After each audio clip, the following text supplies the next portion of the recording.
ఏదైతే ఏబిసిడి వర్గీకరణ నిజంగా మాల మాదిగ వెనుకబడిన సామాజిక వర్గాలు ఎంతవరకు ఉపయోగించుకోగలుగుతాయి, రాష్ట్ర ప్రభుత్వం ఎంతవరకు సహకరించే అవకాశం ఉంటుంది అంటారు? సాధ్యమవుతుంది అంటారా ఇది? సాధ్యమనేది వీళ్ళ చేతిలో కూడా ఏముందండి. సుప్రీంకోర్టే అనౌన్స్ చేసే, సుప్రీంకోర్టు అనౌన్స్ చేసినాక దాన్ని స్టేట్ గవర్నమెంట్కి అధికారాలు ఇచ్చే ఖచ్చితంగా అమలు చేయాల్సిందే. అమలు చేయకపోతే ఎవరు ఊరుకుంటారు సార్? ప్రజలు ఊరుకుంటారా? మాదిగా జాతి ఊరుకుంటుందా? ఊకోదు కదా. మేము ఊరుకుంటామా? నేను ఊరుకుంటానా? అంతా అన్ని రాష్ట్రాలను కూడా ఇలా వెలుగులోకి తెచ్చినటువంటి ఘనత కూడా మా మందకృష్ణకే తప్పుతుంది. ఒక మాట చెప్పాలంటే భారతదేశానికి అందరికీ వర్తిస్తుంది ఇది. ఒక్క తెలంగాణలో మొదలుపెట్టినటువంటి ఉద్యమము ఇవాళ భారతదేశం మొత్తానికి పాకింది. సుప్రీంకోర్టు మొత్తానికి భారతదేశానికి మొత్తానికి జడ్జిమెంట్ ఇచ్చింది. అది కృషి మా తమ్ముడు అని చెప్పుకోబడ్డటువంటి మందకృష్ణ మాదికే దక్కుతుంది. కానీ గతంలో కొంతమంది మందకృష్ణ మాదిగని వ్యతిరేకించారు. పార్టీల వైజ్గా కూడా అనేక పార్టీలు మారిండు. జెండా ఏజెండా ఏది అర్థం పర్థం లేకుండా అన్ని పార్టీలు తిరిగిండు అక్కడ ఇక్కడ అన్నటువంటి కామెంట్స్ ఇప్పుడు ప్రస్తుతం ఈయన సాధించినటువంటి ఈ విజయాన్ని చూస్తూ ఉంటే ఏమనిపిస్తుంది? చేతగానులు చెప్పే ముచ్చటగా, చేతగానులు వాడు ఊళ్ళకి వెళ్ళి బయటకు వెళ్ళాడు కానీ పెద్ద పెద్ద మాటలు మాట్లాడతారు. చేయమని చూద్దాం. మరి ఎవరి దగ్గర పోయి తెలియదు, ఎవడు తెలియదు ఏంది అర్థం కాలే. ఎన్నడు మందకృష్ణ మాదిగా మరి ప్రాబ్లమ్స్లో ఉంటే నేనున్నా అని చెప్పిన మునగాడేవాడు మోత్కుపల్లి నరసింహులు తప్ప ఎవరు చెప్పారు? ఇవాళ సాధించిన ఘనత విజయోత్సవం జరుపుకోవాలి తప్ప నీచపు బుద్ధి ఉంటే తప్పది. ఇవాళ ఆయన చేసినటువంటి కృషి ఏదైతే ఉందో ఇవాళ అధికారంలో ఉంటే వాళ్ళు ఖచ్చితంగా ఏదైనా చేస్తారేమో ఆశపడి మాట్లాడిండొచ్చు, పోయిండొచ్చు. అంతే తప్ప ఆయన ఏమన్నా రాజకీయ పార్టీలల్లో పదవులు పొందలేదు కదా. ఎంపీ స్థానం కానీ ఎమ్మెల్యే స్థానం కానీ ఇంకోటి కానీ ఏదైనా పొందాడా? పొందలేదు కదా.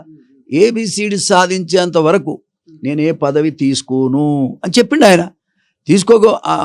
చెప్పడమే కాదు, ఆ విధంగా ఉన్నాడు. ఇవాళ సుప్రీంకోర్టు జడ్జిమెంట్ని తీసుకొని ఇవాళ ఆయన వస్తున్నాడు. అటువంటి సందర్భంలో గర్వపడాలి, ఆనందపడాలి. నా జాతి అనే దాని మీద మాట్లాడుకోవాలి తప్ప అతని గురించి ఎవడు మాట్లాడినా తప్పే. రాజకీయాలు మాట్లాడినప్పుడు చూద్దాం, రాజకీయ పాలసీలను బట్టి సందర్భాన్ని బట్టి మనం మాట్లాడదాం, అది వేరే విషయం. కానీ ఇప్పటి వరకు అయితే, ఈ రోజు వరకు అయితే మందకృష్ణ మాదిగా ఏ పార్టీకి సంబంధించినోడు కాదు వినరా. కాబట్టి ఎవరు పని చేస్తామంటే వాళ్ళకు సపోర్టింగ్గా మీరు చేస్తే మేము ఉంటామనే మాట చెప్తాడు. ఎవడైనా చెప్తాడు. ఇప్పుడు నేను చెప్తలేనా? ఇప్పుడు ఎవరు రేవంత్ రెడ్డి గారు అమలు చేస్తే నేను నీకోసం పని చేస్తానని చెప్తానే ఉన్నా కదా. అట్లనే ఆయనకున్న పరిధిలో అందరి దగ్గరికి వెళ్ళే అవకాశం ఉంది, మాట్లాడాడు. ఇవాళ ఏబిసిడి సాధించుకొచ్చాడు. దీనివల్ల మాదిగ జాతి ఒక చరిత్రలో నిలిచిపోతాడు. సుప్రీంకోర్టు అయితే చంద్రచూడ్ గారు అయితే మాదిగల హృదయాల్లో నిలిచిపోతాడు. భారతదేశంలో ఏ షెడ్యూల్డ్ క్యాస్ట్ వాళ్ళు ఏ రాష్ట్రంలో అనగదొక్కబడుతున్నా వాళ్ళకి మేలవుతుంది కాబట్టి చంద్రచూడ్ గారిని, చీఫ్ జస్టిస్ గారిని ఎవరు మర్చిపోరు. ఒక చరిత్రాత్మకమైన నిర్ణయం ఇది. దీనికి మాదిగలందరూ కానీ అనగదొక్కబడ్డటువంటి దళిత జాతి భారతదేశంలో కానీ అందరు చంద్రచూడ్ గారిని ఖచ్చితంగా జీవితాంతం గుర్తుంచుకుంటారు అనేది నాకున్నది. మోత్కుపల్లి గారు, ఇక మాదిగ జాతికి పెద్ద దిక్కుగా ఉన్నటువంటి మీరు కావచ్చు, మందకృష్ణ మాదిగ కావచ్చు, సో ఈ ఎస్సీ వర్గీకరణకు సంబంధించి ఒక సెలబ్రేషన్, ఆత్మీయ సమ్మేళనమో లేకపోతే ఆత్మీయ సభను ఏమైనా ఏర్పాటు చేయబోతున్నారా పార్టీలకు అతీతంగా? పార్టీలకు అతీతంగా అంటే ఇప్పుడు మందకృష్ణ మాదిగ రావాలి. వచ్చినాక ఆయన ఏం నిర్ణయం తీసుకుంటాడో ఆ నిర్ణయాన్ని బట్టి ఉంటుంది, ఆయన తీసుకునే నిర్ణయాన్ని బట్టి.